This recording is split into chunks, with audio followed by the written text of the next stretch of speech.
Today we will learn how to draw a pictograph.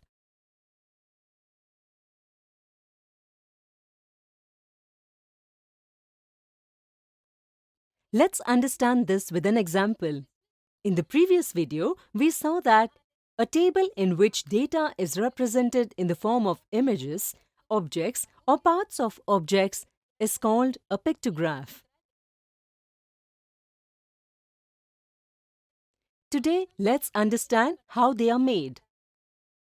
We will understand this with an example. Based on the choice of students in a school, the following table of the most favorite sport is drawn.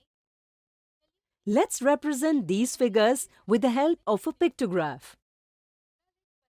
To draw a pictograph, it's necessary to have data. Here, we are given the data, but if it is not given, then it's necessary that we collect the information related to the favorite sport and record the data from it.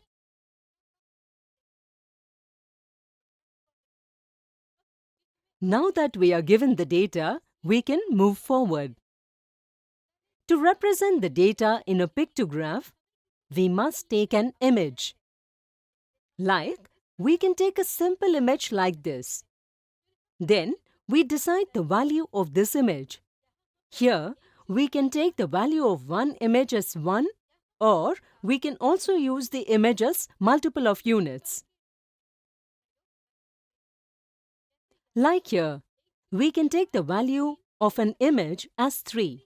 If we take the value of an image as 3, then we can represent 2 as this and 1 as this.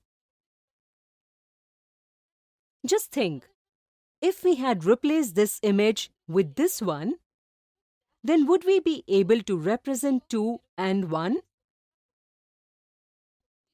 Think for a while. No. Hence, we should always use simple images. So, let's draw a pictograph by using the value of this image as 3.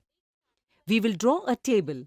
Here, the first column mentions the name of the sport or show its symbol, and the second column represent the number of students in the form of images.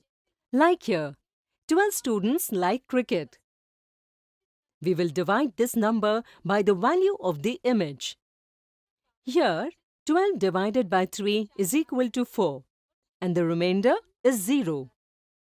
Therefore, we will represent the number of students in the row of cricket by making 4 signs. Will you now be able to represent the number of students who like playing football?